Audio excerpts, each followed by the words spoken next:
afternoon, everybody. I'm Bart Winkler. Welcome into the Winklerverse alongside Grant Bills and Paul Immig. It is our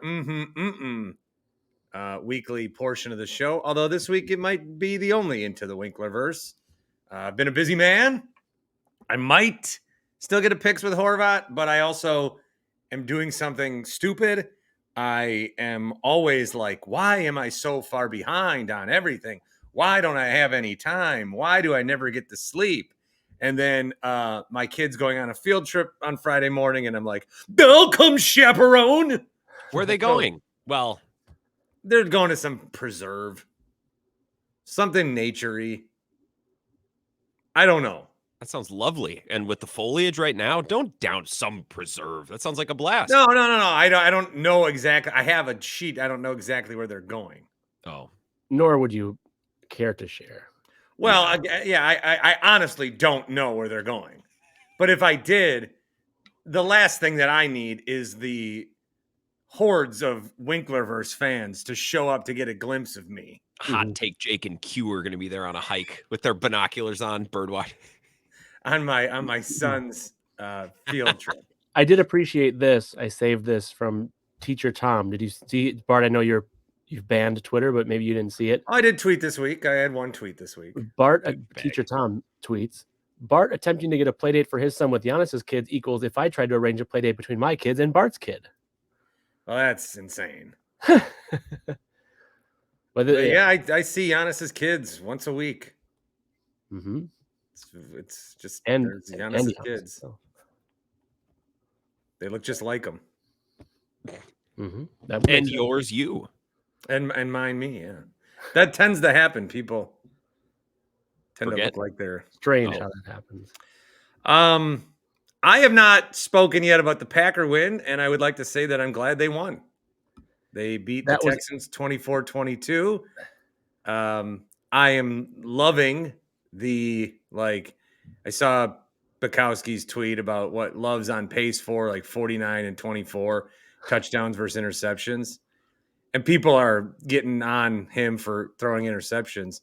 Patrick Mahomes has 6 touchdowns, 8 interceptions. And I think that as Packer fans, we've been trained to think interceptions are they're bad. They're inherently a negative play. INTs are bad. Okay. But also, if you're just going to if you course correct one way, how many times were we mad about Aaron Rodgers that he would only really open it up when he knew if he threw an interception, it would get called back. So I like that Jordan. Look, the guy's still a young kid. Okay. He still wants to live on the edge a little bit, 25 years old. Let him be. Let him grow. Let him make his own mistakes. We don't have to be that for him. So great win. I like that McManus jumped and did a Lambeau leap. I don't think I've ever seen a kicker do that. I don't know what took them so long to have a game-winning field goal and then do a Lambeau leap. I like that. Mm-hmm. And I guess those are my thoughts on the game. My first topic was you were happy about the Packers' victory. Oh yeah, I was, Paul. Or oh, very, very happy. So we'll skip that one then. I had a great day Sunday. I would just like to say I opened up that garage. I threw a TV in there, and I just sat out there all day. And it was like the best mood I've been in a long time. And my wife goes, "Were you drunk?" And I go, "I had a drink or two, but I was just in a good mood." She goes, "Wow, I guess I haven't seen you in a good mood in a long time." I was like, just being in the garage and having the door open. God, it was great. Being outside without being outside. Wasn't I what? Weren't you several drinks deep? Like several? Oh, I paced it. Okay. Not several. Many. A handful. A baker's dozen. A drinker's dozen. No, a drinker's dozen. A Winkler. That's when you lose count after 7. Yeah. All right, so I'm happy the Packers won. Okay, so the Bucks won. And Grant, wait, let's go to Grant real quick. Packers, you were happy with a victory. Mm-hmm. Sanguine. Mm-hmm. I am sanguine. Good. All right, now Bart, you can go to sanguine. Yeah. Yeah. Sanguine. Bart, I'm your happy the second was- Bucks won. Was that a question? It was. You're happy the Bucks won. Mhm. Well, Finally, that's a some little easy more on the questions. line. That's a little Aw. more on the line. Because had the Sixers won, then we could have really like made a case that the regular season is as trash as people say. So here's my real topic was, just so you know, the Bucks won their opening night game, which means the Bucks are tracking toward an NBA championship. Mm-hmm. Or mm-mm. And that was a real question. I was going to obviously ask it facetiously to some degree, but it didn't stop some of the clips that I saw this morning of ESPN's favorite talking heads, making big to-dos over opening night victories, including the Bucks, which had they lost, they would have had Shams on again to do his new gig, which is, get Giannis out of Milwaukee. But instead, the Bucks won. And so it was this, I think the quote was really close to paraphrasing of like, now this is a team now that is poised to win the championship. And I'm like, and this is why we got rid of Zach Lowe for this shit? Like, come on. So I would like to take your question and raise it with a conversation. Fold. Why is the regular season as bad as it is? All right. This is a great topic. Because the players don't care about it. Okay. Players don't care. Teams don't care. There's not incentive to care. It's too long. Right. It doesn't matter enough. But I also think not incentive. I also think that they don't see the incentive. I mean, like yeah. But I agree with your sentiment, Grant. What you were saying is day one before the game started, we're talking about trading Giannis again. Yep. And then day two, after they win, we're talking about Bucks being national contenders. We know the regular season is an 82-game season that these teams treat with almost disdain. But yet, other than the NFL, the thing that gets covered the most on the day-to-day is the NBA. Mm-hmm. And we react to games, singular games, the nationally televised games between big teams, like they are weighted in an NFL schedule. That's why I always say we just got to win the games that people are watching. Because if you lose to Charlotte on a Saturday night, it's not a random Saturday or a random Tuesday in January. Mm-hmm. It's not a big deal. But if you lose to the Celtics on TNT, that's the game that everybody who is on TV and radio the next day, that's the game they watched. Uh-huh. So you have to win those games if you want the narratives to be good. When at the end of the postseason, all of these narratives with these injuries, with this rest, what does it leave you? It leaves you, the Bucks won 49 games and the Knicks won 48. Right. Who cares? And then somebody's hurt in the playoffs and Indiana makes the conference finals. Or the Hawks 3 years ago. Yeah. It gets like, at least with baseball, I think we understand, it's a long season. Some losses are like, this sucks. But at least we don't say on a random Tuesday in July, oh my God, the Brewers lost 5-2 to the White Sox, season's over. Yeah. Like, we don't do that. It's more trends that build. 20 games in a row you lose, and then you're finally like, all right, this team like sucks. But with the NBA, we still treat it, we still cover it. We, the collective media, still cover it in an NFL style format. The absolute exclamation point is that in the opening week of the season, the 76ers are being investigated for player management, for rest, for injury management, for rest. That's a joke league. Yeah. That is. So, like, one of my topics for you guys, not knowing how I was acting, was the NBA is cooked. Mm-hmm, and I love the NBA. Like, I love professional basketball, but there are some really, really big issues with the way the league is structured right now, with the way that the players are, to sort of reuse the word, Grant, like incentivized or lack thereof, or at least in terms of what they seem to feel is or is not incentive. And Joel Embiid gets paid $800,000 a game. Yes, for real, whether he plays or not. So if he can get the team doctors to sign off on a plan that says, you know what, it's better for my knee if I never, ever play back-to-backs again, and I'm going to sit out the first week, you have a league problem. Like this is a major. The networks are paying too much money for the rights to these things to have to, for a week they've been advertising Bucks Sixers at least. I've seen it for the past week, probably longer than that to some degree, to have considered one of the top 3 players in the league, Embiid, sit it out and while the Sixers are under investigation for said decision. It's a terrible, terrible optics look. Well, and there's no consequences. Well, and Embiid should be embarrassed in the fact that he's not. But he's not, and that's part of the problem. Your question is the league cooked? The dollars and cents would tell us no. Yeah, because they just got over $75 billion for this new TV. Player contracts are going up. Corey Kispert just got 4 years, $54 million. Jalen Suggs, who's fine, nice young player, 150. I mean, Johnny Davis cooked his ass in Mitchell Hall a couple of years ago, but whatever. 5 years, $150 million. Aaron Jones, by the way, is making $7 million this year for one season. Your boy Quickly in Toronto's at 180 million.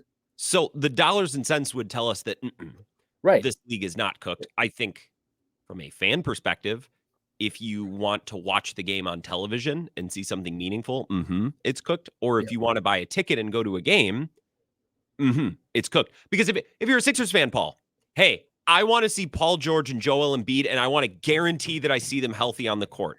You would get a ticket for opening night. That's the ticket you'd buy. Yes. And these tickets are freaking expensive. I don't mean to keep bringing this up, but I should be able to get a nosebleed seat at Fiserv on a Saturday night for less than $80-$90. Yes. And at least in my experience, that's been difficult. Maybe not every game, maybe not every weekend, but. Oh, and the star players should play in said game, and that's not a guarantee. Well, that's the thing. If you told me my nosebleed ticket was $80 and $10 in fees, but everyone was going to play, and they were another thing, and they're going to try, which I've been to Bucks games where it's 8 minutes left in the second quarter, and it's okay, so it's done. It's a 28-point game, and it's clear that the Bucks have given up. Yeah, the Pistons game that we've referenced, in fact, was that exact game, Grant, last year. Yeah, we were both there. Yeah, which was fine. Our team was in the lead, but my buddy who drove down from the Twin Cities, never been to Fiserv. He's like, why did we have to pay so much for these tickets? I don't know, man. Well, there is a solution. Well, I was gonna go ahead. I have one too. Go ahead. You do yours. There's only one solution. Making players play a certain amount is not it. In-season tournaments not it. Grant, what is the solution? No, go ahead. I don't want to. You can. No, I think Grant thinks that you're winding up for a joke or a bit or something here. No, do you? Oh, I thought it was a bit.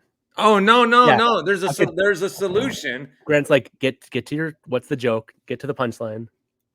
No, it's less games.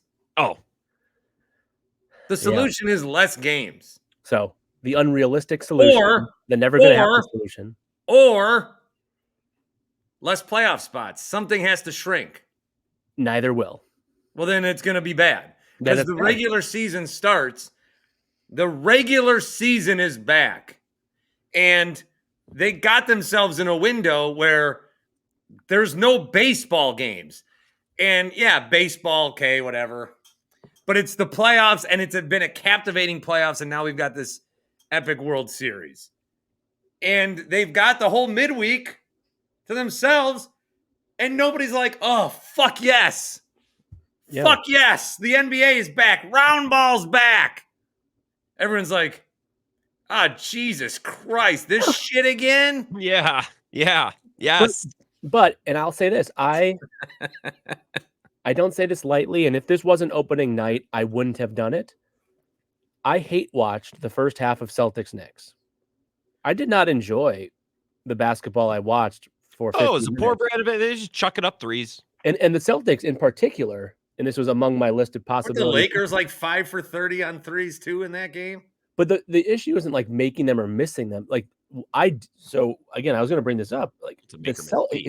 Celtics games are a chore to watch. And I look back at some of the stats. Of course, they led, and they covered this on the broadcast the other night. The Celtics led the league in every 3-point category: makes, attempts, corner, off the dribble, everything. And it's not when the Warriors first kind of changed the league 8 years ago or whenever that was.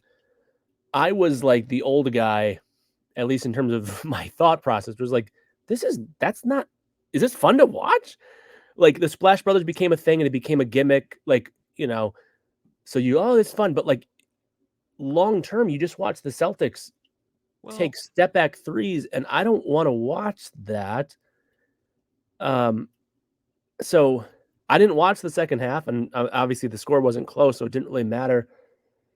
And I don't know, it just doesn't seem NBA playoffs. I think Bart, you guys were both out on NBA playoffs this past year, right? Well, like you were not enjoying that. I loved it.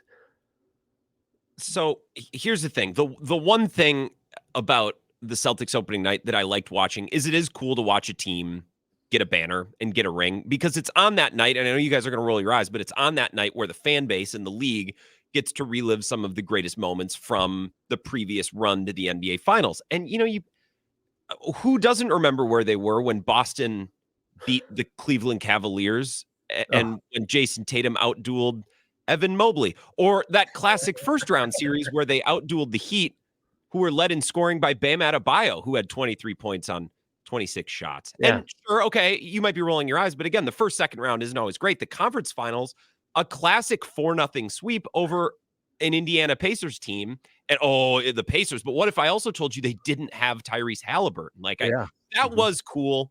And we're a microwave TikTok fast food society. I want it now. Why is the game in front of me not good? But opening night and ring night, to see them get banner number 18 is special, because all 18 of those are super meaningful and some of the finest moments of the NBA playoffs last year, which I mean, what a tremendous run. And to get to relive that on opening night on TNT was special. So I don't want to be all cynical. There was plenty good about the Celtics game the other night. Well, I think NBA pageantry is big.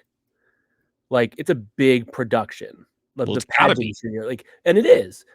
But then the ball is tipped off. Like then that's what I'm saying. Right. I mean, this is not intended as a wrestling centric thing, but like WWE is the pageantry. And then it's like, well, then do you care what happens when the bell rings? Are you watching for the wrestling, or are you watching for the spectacle? And there's not a right or wrong answer. It's a subjective thing. But like one and the same. No, I think Bart and I watch wrestling for very different reasons, actually. Or we enjoy very different pieces of it. Okay. So like, well, it didn't used to be that way until you got all weird about it. No, I always wanted the wrestling, and you were always like, oh, I usually skip that part. Well, I like the stories. Yeah. I mean, and I like when the story is told through the wrestling. You just like wrestling without a story. You just want it to be technically sound. You don't care if two people have met for the first time, as long as they execute the backflip the right way. You're like, oh, fucking put a tube in me. False statements are being provided. I will fact check you on that. But anyway, I think it did remind me of the pageantry of like WrestleMania, where whether it's big, it's a spectacle, but then when the bell rings, and it's like, I don't know, like I could skip this part, and that sucks. Like, that's not what I want basketball to be, and it's what regular season basketball is. For the most part, it bums me out. Like I want to I want our guy Adam Silver to take some meetings with me so we can brainstorm things. But well, at least last year, like with the Bucks, we were saying, okay, this is a good time. It's 82 games to get Dame and Giannis on the same page, and then Giannis got hurt, and then Dame got hurt, and then it just didn't matter then, right? Then they had 3 different coaches.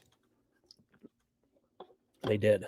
So one thing that I don't like is when I say something needs to change, and then I open up the phone lines and it becomes who can come up with the most ridiculous take, like, oh, think the All-Star game, they should play it underwater. And what are we doing once you get to that point? Mm-hmm. Is there a way to start the playoffs right now?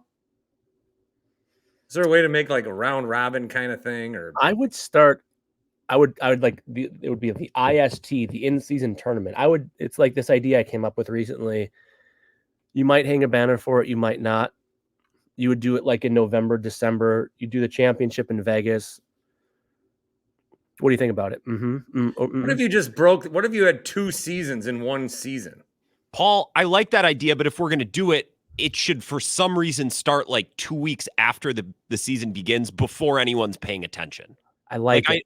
You might be tempted to stick that in-season tournament in like January or February when there's not a lot going on in the sports calendar and people have kind of warmed up and gotten to know their team. I say just do it right away before anyone's actually, while everyone ideally is still focused on football. I think you should do that in-season. I like it. It's going to be timed correctly. I would add to that, I think the championship game of this in-season tournament idea, I don't think the stats should count for regular season or for postseason. They're just, right. Why count the stats for that game? All right. Oh, but only if the courts are fucking horrendous. The other thing with NBA as a the whole, spirit, Adam Silver, the spirit on that, I like that you're trying to make the players and the fans like, oh, this one matters more than the last one. I like the spirit, but yeah. With NBA as a whole, we don't like more than any sport. We just want to see guys move. We want to see. Oh my God, Randall for Karl Anthony Towns. Yeah. Holy shit, he's wearing new laundry. Yep. But then we don't give a fuck what they do. But then the ball is the ball is tipped. I was gonna say. You're right. It is lame. Okay, it is lame. Everyone's like, oh, fuck. And I don't mean to. Sorry, Bart, but like everyone's so fucking jacked that the NBA's back on NBC. It's like, oh yeah, that song that John Tesh wrote once upon a time, and I didn't know until recently that was the same John Tesh who did like life advice on the radio or whatever. Like, oh yeah, back on NBC. Is anyone actually going to watch it though? Like, who's actually going to turn their TV on and watch the games? So here's my other analogy for it is. Some people watch TV as a background to the other thing they're doing. Uh-huh. I think the NBA is a really, really good thing to have on in the background TV type of option. Yeah, like how I watch NASCAR. Maybe. I like when NASCAR's on my TV. I don't ever fucking look at it. I just like that it's on. Yeah. Or golf. And I think that can serve and this is why I think shows like Big Bang Theory, one of our tropes in this. I watched the spinoff the other night. But the point is, like, there's a lot of shows that have. No, George and Mandy have a spinoff now. Oh, is that Chuck Lorre? Well, yeah, it's all the same. Is it funny? Emily Osmond was very formative to my childhood. She was in Hannah Montana. Oh, I mean, she's a grown-up now and formative to my grown-up years. And I think there's been a lot of shows that have been successful over the years because people have them on and it's a show and we don't have to name the show, but like there's plenty of like where you don't have to watch it intently and you can walk away having mostly caught the plot and the premise and the moving pieces. And then the next episode starts and the things that happened in the previous episode, even if you only caught 20% of it, you can watch the next episode and not feel behind. Yeah. That's the NBA regular season. That's why people like Suits. Because like I can't do another year of Succession and this bill with this meeting, and if I miss this, I'm effed. Like that's why Suits was big. Yeah, maybe that's the NBA. I don't know, but then like, why am I turning it on at all? Like, what am I? I could just check the score on my phone. If that's all I'm going to do is look up and check the score. Like I think what I'm going to do because I really, really, really, really, really, really, really want to like the NBA as I always have. It's always been my favorite league. It's not right now. It's definitely not right now. The NFL is by a lot. I think I'm going to do the thing that I argued about with a guy named Chuck Friedman 12 years ago, where he only watched the fourth quarter. And he's like, trust me, you'll like basketball more, the NBA more, if you just watch. Chuck, no, it's about the full four quarter. If you don't know what happened in the first 6 minutes, that needs to inform the final 6 minutes. Mm-hmm. Like, yeah, it's not like you can just open it up to the final chapter. I'd like to apologize to 2012 Chuck Freeman because at least I'm going to try that. I think the world should apologize to 2012 Chuck Freeman across a great many topics and fronts. But I am going to try. That's going to be what I do. And to really spell out how obsessive and much I do like the ins and outs of the NBA, I do. Bert, remember the salary cap thing we did one time for your show with Horvath and Heffelfinger and a bunch of other guys? Yeah. Plucker. I still do that every year with a group of friends for no purpose whatsoever, other than it's fun to like pour over the salary cap sheet, draft your favorite 8-person team. You have $110 million. What's the best team you can build? Let's draft. And there's no winner or loser. It's okay for men to have hobbies, Paul. That's what I'm saying. But I mean, have hobbies. that a person who doesn't like the NBA would never participate in such a ridiculous exercise. So I need to find what works for me. And right now, watching 4 quarters of Celtics Knicks. Did you watch Clippers Suns at all? I watched Dynamite, and then I watched the Bucks, and then I was. Are you going to watch Clippers Suns, or can I tell you about it? I saw the end, the final like highlights with Steve Ballmer's crazy antics, and yeah. Because the ending, I was like captivated by the ending. Harden had a shot, he missed it, and then they went to overtime. Oh. And then they inbounded it to him, and he fumbled the pass, but it was like an interesting, compelling little situation of events. Yeah. And then I also realized that didn't matter.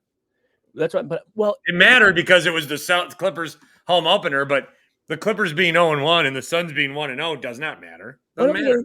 And I would say it doesn't even need to matter as long as it's like entertaining. I think that's an okay thing to say. Yeah, okay, that's fair. It would be better if it mattered. It would be better if it mattered. But I would say, like, did the person who committed 2 hours and 50 minutes to that game last night have more or less fun than the person who committed the final 12 minutes to the game last night? Who had more fun? Who got more out of the experience? Probably the person who turned on the I think with that specific game, because it was like the first game of the arena and there seemed to be some more stakes, and all of a sudden you're rooting for Steve Ballmer to be happy. And they showed him a million times. Isn't that wild? We're like, oh, I feel bad for Arthur Blank. Oh, poor guy. Fuck me. Same with Steve Ballmer. All right. I'm going to pivot from the NBA and tell you about the CBD. And I'm talking Happy Place Hemp. This is what I thought was the solution to fixing the NBA, by the way. That's where I thought you were going. Oh, you thought I was... God damn it. The Dan Schani YouTube stream. There's Paul looking at his phone. There's Grant. What shirt you got on? Me? Yeah. Just a hoodie. It's a Halloween-looking hoodie.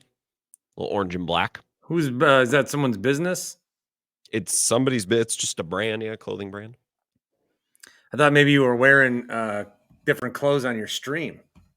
Maybe you should. No, although that would be cool. That'd be a cool sponsorship. You should do that. I'm brought to you by the University of Tennessee. I would like to tell you about Happy Place Hemp. There's a promo code BART. It's BART. That's my name. And when you go to happyplacehemp.com, HAPPYPLACEHEMP.com, you can enter the promo code BART when you check out, and you'll get 25% off your entire order. We're talking gummies that you don't have to drive for to get. We're talking gummies that help you go to sleep. Those have been so crucial for me because when I have to get up in the morning, I can't go to sleep because I'm so worried about having to get up in the morning. So I take the gummy and it helps me fall asleep. And then I get the sleep that I need. And then I wake up for field trips that I self-volunteered for some reason. I'm sure I'll have a wonderful experience and what a great moment I'll have with my son. But why am I getting up? I don't know. But I need to fall asleep. So I get those gummies. Check out everything they've got to offer, including the seltzers, which they have expanded into more flavors with different amounts of THC in there. You can check it all out. HappyPlaceHemp.com. The promo code is BART. We are now going to have Paul Immig ask another question, and then Grant and I will talk about the answer along with Paul. So if we could do that now, Paul, wherever you are. Hi. Is that two Mackie impressions today? Oh, that one was unintentional. Oh. Drugs are bad, okay? Yeah, that one first one was purposeful. All right. This one, under any other circumstance, would have led, but we got into an organic NBA conversation. I don't know if you hit on this nationally, but I feel like it's a much more important one locally. Robert Saleh to the Packers is a good thing. Mm-hmm. Or mm-mm. Bart Winkler. Well, I do believe that Robert Saleh has a good understanding of football. Can I pause you real quick, Bart? Yeah. Can you do earmuffs? Grant, what do you think he's I'm gonna really not listening. Grant, what's he gonna say? Well, he's ripped on Robert Saleh forever, so I feel like I don't know. He's got a good understanding of football. I don't. What do you think he's gonna say? I think he's gonna begrudgingly say, "Mm-hmm, it is a good thing," but I think he's gonna hate that he says it. He looks like he should be put in a padded room. All right. Yeah, I don't know. I'm gonna go with He he's needs gonna. to do some backpedaling though over his Saleh takes over the last couple of years. That's what I'm saying. All right, Bart. Let's see. All right. So what is it? Saleh to the Robert Saleh Packers? to the Packers is a good thing. Mm-hmm. Or we have our guesses. I think it is a good thing, but I hate that I'm saying that. Yeah. Nailed it. I did not hear the beginning, but I heard that part. Okay.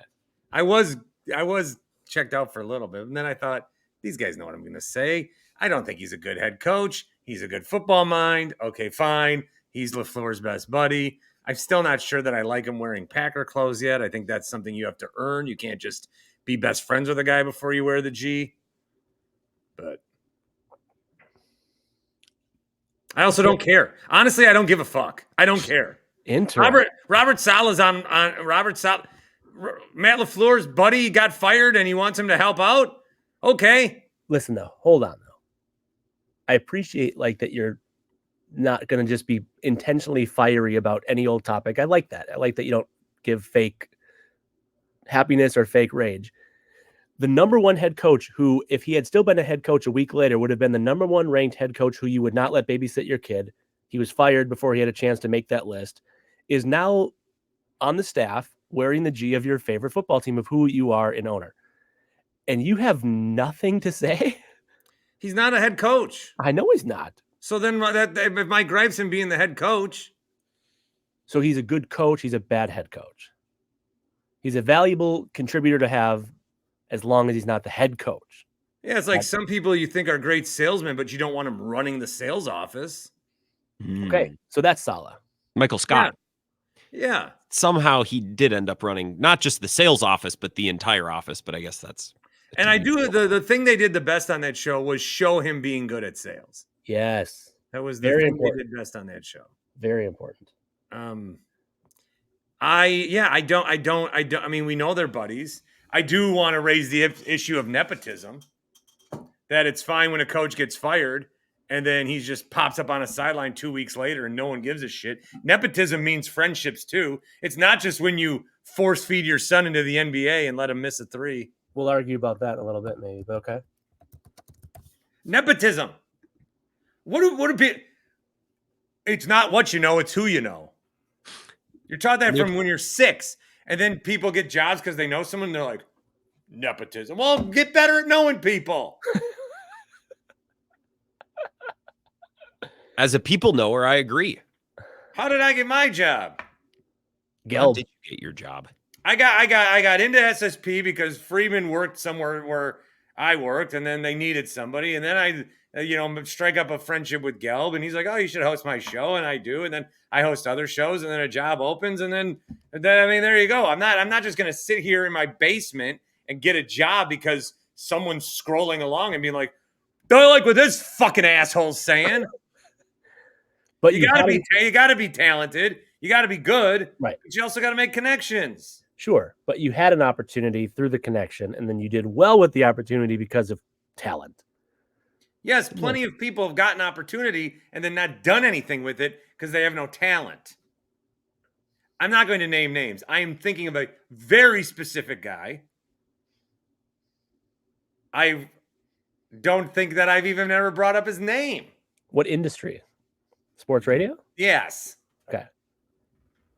Accounting? Bart and I don't have 2 brain cells collectively to put together to know anything about anything else. Yeah. Yeah. I think that some of the promotions going on at Hewlett Packard are just ridiculous. What are they doing with their corporate structure? Oh, yeah. Although I would honestly pay money to subscribe to a podcast where you two guys did talk about that. Hewlett Packard? Specifically. And about is Fiorina still there? Is that a real question? Yes. You're supposed to know these things. You work in the real world. Who was the name? Carly the woman who ran for president not that long ago. I don't know. Sorry. Okay. Fucking never mind. All right, so Bart said his piece. I think it's cool that he's there. I would like to think, I said this on my show the other night, I would like to think it went something like this. Hey, Robert, Green Bay is really cool this time of year. Like, you want to come? We'll give you the tour, bring a family. You go to Door County, enjoy some time with your family, and then come down, take a peek at our offense. And I don't know, like, just be around football. Like, it's a very reasonable thing. I don't think Matt LeFleur had to call him and beg. And like, it's a natural circumstance, I think, for two very good friends who are football coaches. I'll take this topic, Paul, if I may, and meander it over here. Do it. I think at some point this week, because Saleh is staying with LeFleur, right? I think at some point this week, those two, they probably weren't up drinking until the wee hours, but they had a beer, or a brandy, not a scotch. It's pretentious as hell, but they had a drink. Probably just talked in the basement, and I would pay so much money. I'd pay all my money probably to just listen to the stories that they had about Aaron Rodgers. Yeah. And I don't think they said in the basement like, oh, this is the bad man. What did he do to you? Like, I bet there were some great stories that you're probably never going to hear. You know what I mean? And like, I just think that. Do you think when they got together, they knew they both wanted to address their relationship with Rodgers, but they also didn't want to be the first one to start to bring it up? And then once it got brought up in like a weird way, like, hey, we got beer, we don't got scotch. And then that was the ticket into like, okay, all right. Let me tell you about this asshole. You think it was like that? It's 4 hours of. I think I know what you guys think the answer is, and none of us know what the answer is for sure. Do you think LeFleur and Saleh have like legit shit talked Rodgers to each other? Like legit, like shit talked him, like what you're referring to. I don't know if up to this point something like that really happened. Or I don't know if up to this point, because I think they would maybe respect each other to let them fight their own battles, but certainly within the last week. So here, I brought it over here. Do you mind if I now take it right over here? This is actually brought up by another host earlier today. I thought it was an excellent point. When this trade went down, do you think Matt LeFleur and Robert Saleh had a phone call where LeFleur was like, hey, here are some do's and don'ts? No. Like, I don't think that happened. I don't think that happened too. I don't think the sharing of information between active NFL head coaches, like when Eberflus and LeFleur sat courtside for that game last year in Milwaukee. Craig Counsell's fault, by the way. I blame him for that happening. Anybody can just go anywhere and attend a game like they're a member of the fan base, but whatever. I would be shocked if in any of the conversations LeFleur and Eberflus had that it was like, yeah, but they're rivals and not best friends, longtime friends. You're telling me, Paul. Was it Baker Mayfield and who this we heard? Like, was it Mark Andrews? Who was the best friends and then they didn't talk, they don't talk during the season? Who is that? We just heard this story. This Baker Mayfield and someone, right? I don't know. But like these two best friends, I want to say it was Baker and someone, but Mark Andrews came to mind. But that they don't talk during football season because it would be too competitive or testy or whatever it would be. So I don't know. Best friends, longtime friends. Robert Saleh is, for all intents and purposes, coaching for his job, and we learned that to be true. Matt LeFleur knows this. I'm not saying he gave him the keys to the car, but like, do you think he at least like showed him how to, I don't know, like pop the hood, or like he had to? So here would be my suspicion. It would have to be because Saleh asked. Sure. Do you think Saleh, a defensive coach, would call best friend of whom he just had the quarterback traded from that team and say, Matt, buddy, pal, what are the do's and don'ts of talking with, working with, communicating with Aaron Rodgers? So part A, do you think Saleh, little that we know about him as a person, would do that? And then part B, do you think LeFleur would say, here you go. Do you have an hour? Let's talk about it. I would love to help. And you're taking it to the, like he's sending him a packet or like showing him a PowerPoint. Like I'm just saying small talk, like what would have been. And, something that I thought of when you were talking, like Nathaniel Hackett was there too. So Saleh probably used Hackett as a resource because what else is he fucking good for, respectfully? Sure. Like, yeah. And he's proven to not be good for much. Like I think he was good in Green Bay in his role. I'm not trying to disrespect the guy. That's Hackett. You should absolutely discredit him any chance you have. All right, yeah. But okay. I mean, you're nicer than I, but okay. I don't know. I feel like when you're best friends, they're not Well, rivals. then I feel like Especially Saleh in the would have same division. acted differently. I feel like Saleh wouldn't have been so giddy to have Aaron Rodgers if he knew what LeFleur knew. See, but that means, Bart, that you are definitely assuming that LeFleur's opinion of Rodgers, true, honest to God opinion of Rodgers, is quite significantly negative. I think that it is. I'm not saying you're wrong. I will never know, but that is an interesting question. Like, what does Matt LeFleur say in private company about him? Well, I think LeFleur wants. I think he's a. You can't coach when you have Rodgers. You have to manage. Yeah, we totally agree. Yeah. All right. You got one more for the boys? Anything else on that though? No. I don't need to go over Rodgers anymore. It's and cool. Saleh, I really don't. It doesn't. Like it. I don't know. It seems like right now, Packers fans. This is a nice season. There's a lot of discovery, but last week we all got mad about the jerseys, and then this week it's all like Saleh. It just seems like there's a lot of like, let's just talk about something that doesn't really matter, and then we kick a game-winning field goal. So the only thing I'll add is the silly thing I saw being debated. Robert Saleh was hired. Robert Saleh was not hired. Well, he's wearing the G. That doesn't mean he was hired. Did I just happen to see a small sliver of, or is this like a thing happening this week on your respective shows? I don't know. Does anybody, like, there were people that care that he was hired or not hired, and the truth, I mean, I know he's a part-time whatever, but like, he's there in a fluid role, which when I first saw that tweet, I wanted to say, you can call them a water boy. The left has not banned that phrase yet, Schefter, when he tweeted that. It's aqua person. Thank you. Yeah, I think it's fine. I thought the most interesting part of, Or on LinkedIn, it's hydration enhancement specialist. Yeah. Vice president of quench thirsting. I thought the most interesting part of Saleh being in Green Bay was the presser yesterday, and then him making the comment. It's like, no, I think Saleh's a great coach. I thought he was fired unfairly or whatever, but that's not for me to say. Like, he made a comment like that. LeFleur did yesterday. That was the most interesting thing to me. Yeah. Bart, have you done enough on the topic? I know we disagree on this one strongly. Do you want to do Bronny in this venue, or are you good? Yeah, I think that what people need to understand is, while it probably wouldn't have happened, maybe Bronny didn't deserve this moment. Maybe Bronny hasn't done enough to play with his dad. But I think LeBron has done enough to have this moment. I don't think we'll never see Bronny on an NBA court again. I think that there is some strategicness to, if you're going to go down this road, do it right away so it doesn't linger. Mm-hmm. I also think there's some strategicness in JJ Redick got to be a coach without having the story based on him for the first night. So I'll give him credit for that. I think the issue that I've seen is people say, well, he's taking a spot away from somebody. He is not. He might currently be on the 15-man roster, but whoever in the league missed out on that one little tiny spot will eventually be in the league. Mm-hmm. And whoever didn't get those minutes, they will get those minutes. 3 minutes in an NBA game on opening night did nothing negative to anybody's life other than give them something to channel their anger towards.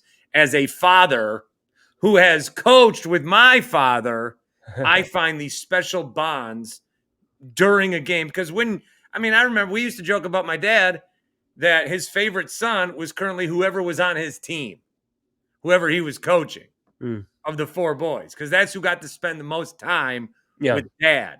Sure. I don't think that I don't want to be somebody who is looking at this and saying, oh, that moment doesn't satisfy my thoughts and opinions. It should be, I don't know. I just feel like it's cool for them, and I'm sorry. So that's my thought. And Grant, in our text, you just said like that. I think you mostly agreed with what I said, which was disagreeing with Bart, but also like, who's hurt by this? And I said, no one. Really, but it's also not an earned moment. What does that mean, though? Like what? It means it's Well, it bullshit. might not be earned for Bronny, but for LeBron to be to him to have this hype. Remember the hype on LeBron? It was unbelievable, and he fucking shattered through that. And now he's still in the league, and he's good enough at this point to manipulate. Like, can we just take a second to realize how good LeBron, who basically won the gold medal this year? Well, Yes. I'll All in You on may that. not like LeBron. It's fine if you don't like LeBron. He is the greatest basketball player ever. Yes. Agreed. top 3, not 1, 2. And he's like, if Jordan was better,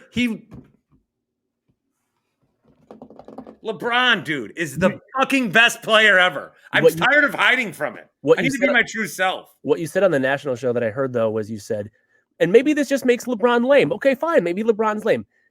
At the bare minimum, it's lame for LeBron. It's a lame, bad look. No, LeBron is filled with lame, bad looks. He's a lame, bad look guy. Like, I'm not a LeBron guy. I think most of what he does is very lame. This is lame. This is lame. I don't think it's lame. It's cool. In a vacuum, the playing with the sun thing, unreal. So cool. The way it was manufactured and packaged in a completely inorganic manner is lame. It's bullshit. I think that Ken Griffey Sr. and Jr. was not forced. Both things can be true. I think it's incredible and amazing. And also, like, yeah, it's probably like it's a little bit of a manicured, manufactured photo shoot thing, but I don't know. So I'll tell you, I'll say a really pretentious thing, and then I'll end on one thing. Admitting this is pretentious. I hate when I feel like, and I don't mean to react in any certain way to do anything. When something feels force-fed, it feels to me like I'm being told to like appreciate this, like this, and it doesn't feel natural. I have a very reaction to it. Like I get kind of, I really do. And this is one where I was just like, oh, I can tell what you're trying to do, and you're doing it in a way that's really gross. So like, fuck off. It just felt inorganic, and I had a reaction to it that was like, reject. I don't like this. So that colors my perception of it. That's fair and fine. Did you say you had one more thing? Well, so I'll give you a tease for next week. I wanted to get to it this week, but we entered into the NBA conversation. Bart, in listening to you nationally, I don't think I ever thought this of you when we did anything in any other capacity, but you are a QB wins guy. You speak of team record as quarterback record. Like Justin Fields is 4-2. No. So I'm not. No. Kill it. Okay. Same. I'm an anti-Russ guy. I know you are. You said I've used Justin Fields as the reference, but you preface a record as, well, this guy is the record. And I just thought, I would love to have a long form conversation. We'll tease it for next week. Is like QB wins being a real stat. Can I throw out one random thing that I want Bart to react to for 30 seconds? Yeah. And it's not related, but I'm sorry. I wouldn't bring this up if I didn't think Bart would knock this topic out of the park. Why is all of the Chicago sports fandom and Chicago sports barstool and sports radio shitting their pants because they have to use an antenna to watch their teams for free? Have you guys seen this? Oh, that Chicago Sports Network? Yeah, it's free. And everyone's melting down because they have to plug in an antenna. I would kill for that. We've trained ourselves to watching TV a way that is beyond that. Stupid. Costs money. So people want things to be free, but also the easiest as possible. Pretty easy. Just plug in an antenna. It's not like you're. But then where do you get the antenna if you don't have an antenna? And like, can every TV like use an antenna? Yes. Yeah. Yes. So like modern every TV in my house can. Modern smart TVs can do that. Like they can. Mm-hmm. I feel like some modern smart TVs, they might just be built into there. Yeah. An antenna is built in? Pert ear. Yeah. I don't know.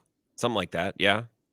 But my I have an antenna. I use it when I take my TV outside, although I couldn't last week, so I did have to take a Fire Stick out there. Mm. And because of my enhanced Wi-Fi situation, I now get Wi-Fi in my garage. Garage. It's just something. I saw like 3 tweets about it in the last 20 minutes. That's just annoying me. That's all. That's all I And then, have. Bart, did you finish up your meter for tonight? I didn't even start it. All right. You're Best gonna do quarterback coach combos. Yeah. I don't know. I mean, Mahomes and Reed. Is there any reason to put Mahomes and Reed not one? No, none. for a reaction for a viral moment. And I argue that At number Chiefs, 7, it's Mahomes. I think the Chiefs playing this shitty and still being 6-0 even makes them better. 100% agree. Mm-hmm. Like the Patriots. They're the Patriots all over again. 100%. If this was like the Seahawks winning this way and being 6-0 and their quarterback had 6 picks or 6 touchdowns, you'd be like, oh, fuck, they suck. But this is the Chiefs who know how to do this. Yep. They win on the margins. That's Agree. my catchphrase. All right, boys. Always a pleasure. Goodbye. Thank you, Bart. Thank We you, will Paul. be back next week with another episode of whatever this is. Remember that shit? All right. Yeah.